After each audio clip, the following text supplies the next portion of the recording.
Yo, what it is, everybody? Thanks for tuning back into another episode here on the Speedbug channel.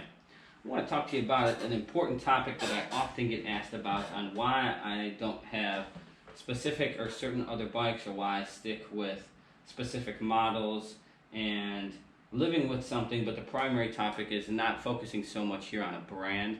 It's focusing primarily on having fun, because living with something and owning something are two different things. And I relate that to all of my wonderful friends and acquaintances and individuals that live down here in Florida, and all of the Floridians that love to go into the cold climates and stuff like that, because it's a change. And of course we all sometimes need a little bit of a change. But I'm going to relate this to the bikes and then to the cars. Is that when you have to live and deal with, let's just say, the snow, and I want to use this example as with the snow versus go have fun and play in it, it's two completely different things. And for the individuals that have lived in snow, or lived in a city in the north where the climate changes often, or every 3-4 months you have a new season, as opposed to living in somewhere where it's just hot all year round, it's a completely different type of thing, and you have a completely different respect for the climate change, for the road, and everything else. And especially when it comes into high performance and tuning and stuff like that, you have to be adaptable to all of the climate changes and stuff like that, because the engine and stuff is going to respond different. Your tires, everything that's going to go along with it. So, living in Florida, you get to really accommodate, to one thing kind of all year round. And then when you go live up in the snow, living with the snow versus going to play in it, like I said, are two completely different things. Where you have to wake up to work when there's a foot of snow on the ground and still have your ass to work on time. Your boss ain't trying to hear that you ain't coming into the office, or you can't do this, or you can't do that. Business doesn't stop just because it's snowing, hell, in Chicago, Wisconsin, or New York, or anything like that, where it's perfectly fine everywhere else around the world. And your headquarters is out of here, or you have one satellite office, or this, that, whatever. And what I'm going to kind of relate that to is the motorcycles and the cars. Not one specific brand, not one specific car type, or anything like that. So when you go and test ride, let's just say, one of the exotic bikes, so not one of the big four, meaning not Suzuki, not Yamaha, not Kawasaki, and not Honda. And then you get into some of the exotics, like the KTMs, the Ducatis, the Aprilias, the MV Agustas, all those things. Those are a completely different breed of motorcycles, even the BMWs. You can also just tell just by the prices. Now, in different parts of the world, some of the bikes are the same prices and stuff like that, but those four, from the big four, operate and do things completely different than the other ones, as the other ones do from the original four.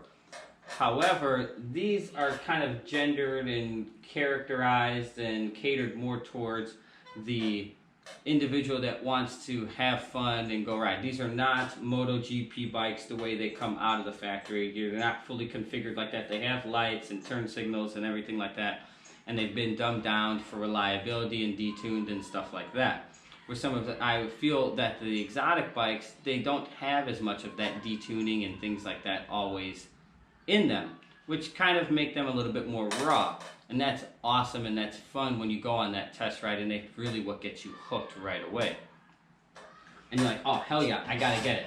Like, particularly just the RS-V4. You get on that bike, you love it, you love the torque from the V4, you love the way it handles and things like that. And then, well, I'm not going to go out and lie or say anything. They're not the most reliable bikes. Now, I'm not going to sit here and say someone doesn't have one that has got 12,000 miles on them that hasn't had a single problem. I'm sure it's happened. It's the same thing as me saying that you can't have 30,000 miles on a GSXR and nothing bad is going to happen, because I know people that have had them just say it's complete shit experiences with them. You got a Friday bike, you got whatever, it was just a bad one, bad batch, or hell, maybe you just didn't take care of it. But bottom line, it's a machine, it still has to be taken care of. Some parts and some engineering is just done better than others.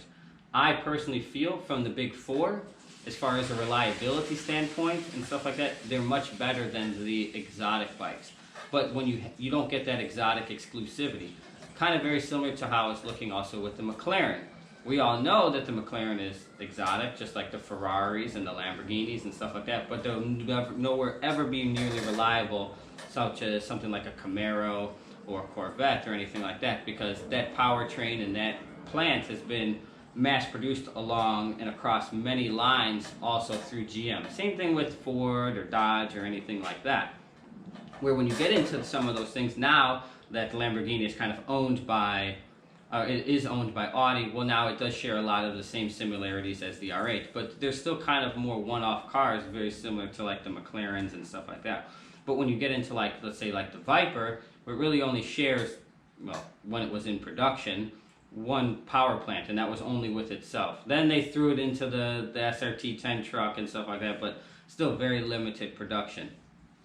Where if you take like the Trans Am or the Camaro or stuff like that, it's the same damn power plant that's in your Silverado, your Tahoe, your Sierra, your Yukon, or this, that, whatever. It like almost started life as like a fleet vehicle, but you don't have that exclusivity, and then you say, oh, well, you have a Camaro or you have a Z01. I don't care if it was 25,000 or 75,000, it's still a Camaro.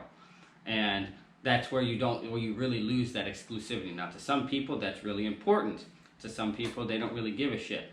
Where to me, I'm kind of past the exclusivity stage where I want more of the reliability, and I don't need to break the bank to create almost or just the same power. So if Ducati comes out and says, I have a bike now with 230 horsepower, and Kawasaki says, well, I got one that has 220. The Ducati looks way better, I'm not going to lie. Does it handle better? Negligible. Will you ever be able to tell the difference on the street? No. The average rider? Most of the time not. On the racetrack? Minimal margin. Is the Ducati maybe faster on the racetrack? Yes. Now, can you make the Kawasaki faster? Of course you can. Can you make the Ducati faster? Of course you can. But when it comes down time to service and maintenance and parts and stuff like that, that's to me where the big four and stuff like that win, because they're readily available. There's not a lot of MV Agusta dealerships, or Gusta, however you want to pronounce it, the Ducati dealerships, you know, and all the other exotic dealerships for cars and motorcycles, nowhere near as much as the big four, or as many as the big four, excuse me.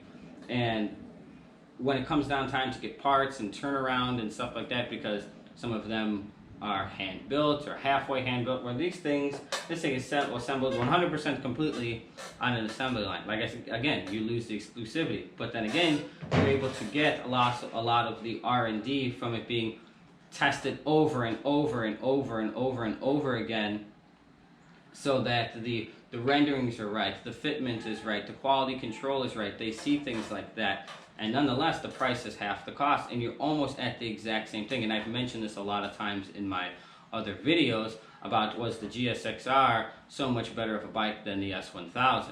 And now, granted, BMW has their shit down on the bike, but let's just say Ducati does not. And so, is the V4 that much better of a bike than the GSX-R 1000? Does it have better things? Yes, but does it warrant literally double the cost? I don't think so, absolutely not. Their quality control, in my opinion, is shit, or this, that, but if you want that exclusivity, there isn't another bike out there that is going to look like that V4, and you're going to make a statement when you pull up with that bike. Now, you may make the same statement when you leave when that shit doesn't start, because as you've seen me boast and say many times, when mine used to get hot, it didn't start. So, running forward, when you test ride it, I just want to say, don't get so hooked into, you came off of, if you rode in on your CBR or whatever, 600, 1000, then you go and try and trade up because something's different. I get it. You want to be different. You want to have that exclusivity. You want to be a little bit different and have something that nobody else has. That's also half the fun. But at the same token, you have to always ask yourself, at what cost? How much more often are you going to sit there wrenching on it or turning on it in the garage, or waiting for parts or something to show up, or dealing with all of its flaws, or maybe the bike is, again, only so good to like a Ducati or an Aprilia, in my opinion, is very, very good at doing one thing better than others, and that's going very fast on the racetrack, where street manners suck, to where a lot of the big four, their street manners are much more laid out, and it could still do almost everything that other bike does. And when you buy this, and if you're getting it with lights and a license plate, you're primarily going to ride that bike a lot of the time on the street. And if you don't think so, well, then I don't know why you got registration or anything on it. So, and if it's the opposite, then you just really would buy a race bike, and it wouldn't have lights, and it would have race plastics and everything like that on there. So you kind of have to weigh out your options and what your overall objective is going to do. So my real main advice to you and to all my viewers and everyone watching, don't get so hooked on just the test ride. Remember, you have to live with this, and you're going to live with it. If you're not fortunate enough to maybe have 3 or 4 motorcycles or 3 or 4 cars at the same time, and you haven't had any issues with what you've currently had, and now you're going to move in and jump into a completely new uncharted territory, think twice, because you may or may not be happy with everything that is going to come along with owning that new vehicle. You're going to have that exclusivity, but you're also going to have exclusivity problems, and you're going to wait, and you're going to have to be backed into a corner, and sooner or later you may or may not get sick of it. And that's another reason why I've also kept to the GSXRs and got rid of a lot of the other ones. Not that the other ones were breaking all the time, but I enjoy riding. I enjoy being able to come in my garage, turn the key, get on that thing 99% of the time, be able to get on and go on that thing, and it's always going to work. Granted, there will be a day, there is going to be a time that it is going to come where this shit isn't going to start, or it's going to give me problems, or hell, it's even going to break when I'm out there racing or just riding it normally. It's a machine, it's going to happen. But when you take things into consideration on reliability, and you can do almost the same thing, it's kind of like driving a Honda Civic versus like a Maserati. They kind of do the same thing. Neither one of them are real performance cars. I'm talking about like the economy versions. The Honda Civic, it's like $15 to put brakes on it, where the Maserati is probably like $1,500. So and it's a wide range and a spectrum. I know you guys understand and kind of get what I'm saying. And don't take everything that I'm saying completely out of context, but I hope you really understand, by living with something and riding with something, or even borrowing something for like a week, is completely different than actually living with it and having to deal with everything. And for the majority of the people that either have some of those exotic vehicles, it doesn't matter if it's a McLaren, a Viper, Lamborghini, a Ducati, or this, that, whatever, that come from something that where reliability was like built into it, you see the difference, and you put up with a lot of its bullshit to have it. So just think twice, and that's another reason why living with something and borrowing something or test riding something is different than always living with something. So let me know what you guys think in your comments below. I would love to hear this. I'm sure it's going to spark some good debates, and we'll go from there. Stay tuned for some more episodes here on the Speedbug channel. Facebook, Instagram, @MyNameIsSpeedbug. I'll holla at you. Peace out, guys.